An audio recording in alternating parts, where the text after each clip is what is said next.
Bagrépol comme solution pour la création d'emplois au Burkina Faso et pour la réduction de la pauvreté. Une extension sur plus de 2000 hectares de périmètre irrigué est lancée avec le financement de la Banque de développement à hauteur de plus de 10 milliards de francs CFA. Et le président de la République de Côte d'Ivoire invité au prochain FESPACO, une délégation gouvernementale conduite par les ministres chargés des Affaires étrangères et de la Culture a transmis le message du président du Faso à son homologue ivoirien. Bonjour à tous et merci de nous rejoindre pour les actualités de la mi-journée. Un excellent appétit si vous êtes à table. Avant de développer tous ces titres, sachez que le référentiel de développement au Burkina Faso surfe toujours sur la vague du succès auprès des bailleurs de fonds. La banque d'investissement annonce 200 millions de dollars pour le financement de la mise en œuvre du PNDS. Le président de la BIDC a été reçu ce matin par le chef de l'État. Il en parle à l'issue de l'audience.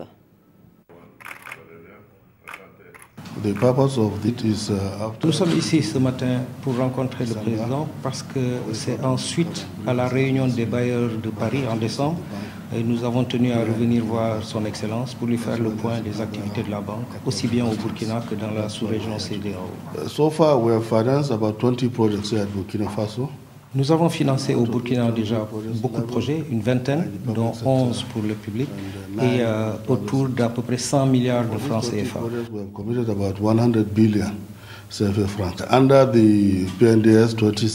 Et nous sommes engagés pour le PNDS où nous avons pris la résolution de mettre 200 millions de dollars sur les projets du PNDS.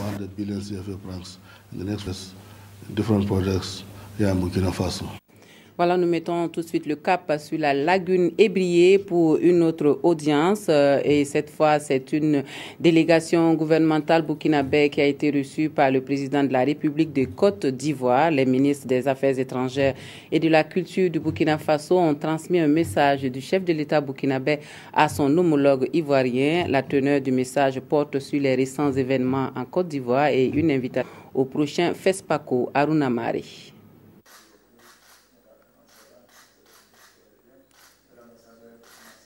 Le ministre de la Culture, Tahirou Barry, et le chef de la diplomatie burkinabé, Alpha Barry, chez le président Alassane Ouattara, accompagné par l'ambassadeur du Burkina en Côte d'Ivoire. Les hôtes du jour sont porteurs d'un message du président du Faso à son homologue ivoirien. Le premier message était le soutien du président Rochman Christian Kabore, le soutien du gouvernement et le soutien du peuple burkinabé, le gouvernement de Côte d'Ivoire par rapport aux derniers événements qui ont suivi notre pays et peut-être le plus au président Ouattara et à son gouvernement que le soutien du gouvernement burkinabé pour la gestion de cette crise qui a secoué la Côte d'Ivoire. Le second message était relatif à une invitation à Kabore, à son frère président Ouattara, pour participer au prochain FESPACO, le festival panafricain de Ouagadougou. Et cette année, la Côte d'Ivoire est le pays invité d'honneur. Donc, le président Kabore a souhaité la participation effective du président Ouattara. Selon la délégation gouvernementale, cette présence dans la capitale économique ivoirienne s'inscrit dans le cadre des relations ivoiro-burkinabé. Depuis janvier dernier, la Côte d'Ivoire a un nouveau locataire à la primature, Amadou Gonkoulibaly. Les émissaires burkinabés ont donc rendu une visite de courtoisie au tout nouveau Premier ministre pour une prise de contact. Retour au Burkina Faso où la Banque africaine de développement les travaux d'extension de Bagrépol à hauteur de plus de 10 milliards de francs CFA. Ce sont plus de 2000 hectares de périmètre irrigué que l'on prévoit aménager pour répondre à la question de création d'emplois et à la lutte contre la pauvreté à travers l'entrepreneuriat agricole. Le coup d'envoi des travaux a été donné hier par le Premier ministre en présence de Salif Belem et Aboubakar Sagnon. Aux commandes d'un engin de chantier, Paul Kabatieba ouvre officiellement la voie aux travaux d'aménagement hydro-agricole de 2194 hectares en rive droite du fleuve Nakambé. Ces travaux d'extension permettront de prolonger de 19 km le canal principal pour l'irrigation. Il est également prévu la réalisation des canaux primaires, d'un réservoir tampon de 114 000 m3, la construction des réseaux de drainage et de pistes pour la circulation. La réalisation de l'ensemble de ces travaux permettra de réduire le déficit alimentaire et nutritionnel et de répondre à la demande grandissante en produits alimentaires à travers une production additionnelle par an estimée à 6 024 tonnes de riz pâti et 7 057 tonnes de maïs et 10 360 tonnes de légumes. 924 hectares seront réservés aux producteurs locaux, dont 30% aux femmes et 270 hectares aux investisseurs et exploitants privés. L'ambition, selon le Premier ministre, est d'augmenter la production et la compétitivité de l'agriculture burkinabé à partir du pôle de croissance de Bagré. L'idée centrale du pôle de croissance, c'est de réunir sur une même place la production, la transformation et la commercialisation. Et Bagré Pôle, justement, c'est notre pôle pilote en la matière. L'avenir de notre pays, c'est ça. C'est arriver à faire en sorte qu'il y ait cette articulation magique entre l'agriculture, l'élevage, mais également l'agriculture, l'élevage et l'industrie. La réalisation de ces travaux est financée à hauteur de 11,6 milliards de francs CFA par la Banque africaine de développement BAD. Le délai d'exécution est de 22 mois. Le chef du gouvernement a visité un tout autre chantier à Bagré, celui des travaux d'aménagement de 2582 hectares financés par la Banque mondiale et cette fois en gauche du fleuve Nakambe. Et les jeunes qui sont la cible d'une sensibilisation sur l'entrepreneuriat pourraient bien s'essayer à Bagré Pôle.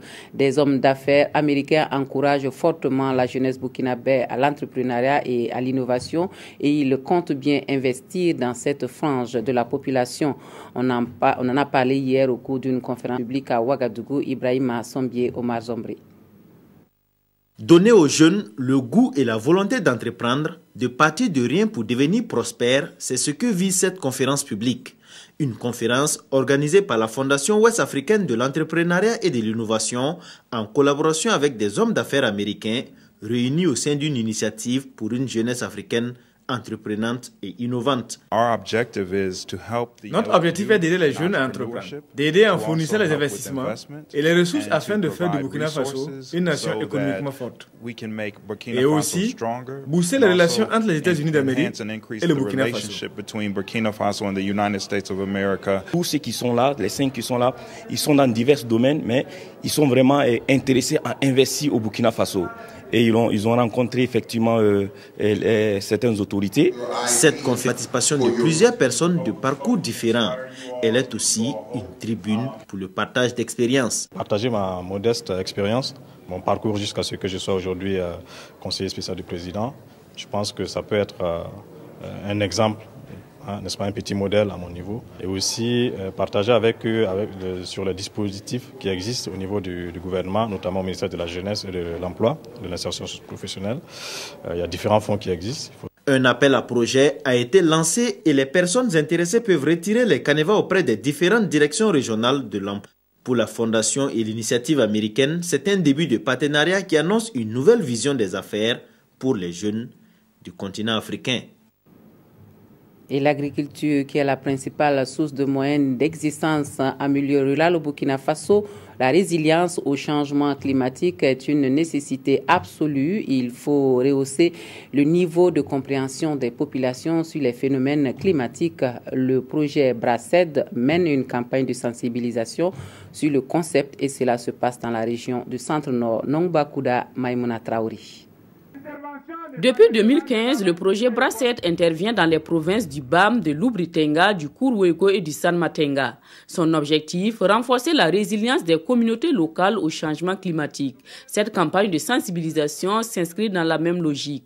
Mais cette fois-ci, l'accent est mis sur la sensibilisation pour permettre aux bénéficiaires d'avoir une meilleure compréhension des concepts de résilience et leur opérationnalisation. Il y a de cela 40 ans, ce que nous voyons aujourd'hui ne s'est pas encore arrivé. Le changement climatique n'est pas dû à nous seulement, c'est à tout et chacun. Par notre comportement de tous les jours, nous devons lutter de manière à atténuer ce changement climatique. Car sinon, dans 10 ans, 20 ans, la terre sur laquelle nous sommes, on ne sait pas. Concrètement, le projet accompagne les populations dans les secteurs de l'agriculture, de l'élevage et dans la gestion des ressources naturelles. Pour certaines activités, il y a des formations techniques pour des femmes.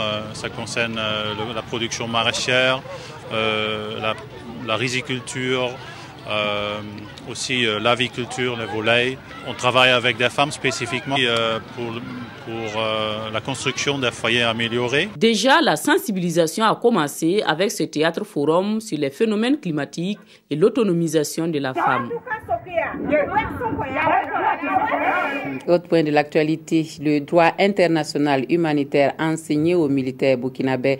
Il s'agit de renforcer les capacités de ces hommes détenus en matière de protection et d'assistance des populations civiles victimes de conflits armés, et cela pour une plus grande efficacité dans les missions de maintien de la paix à travers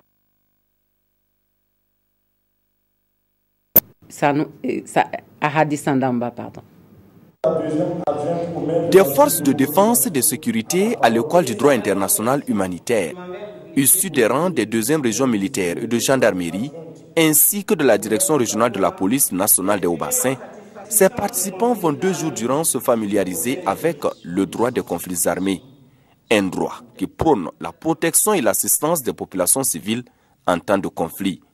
L'initiative est du Comité interministériel des droits humains et du droit international qui entend ainsi travailler à répondre aux préoccupations du moment. Quand nous allons devant les instances onusiennes, nous avons des recommandations qui sont faites. C'est vrai que le comportement de nos forces de défense est bien apprécié, mais nous ne devons pas dormir sur le laurier. Il faut toujours renforcer ses compétences. Nous avons voulu donc faire cette formation pour participer à l'effort de professionnalisation de nos forces de défense et de sécurité.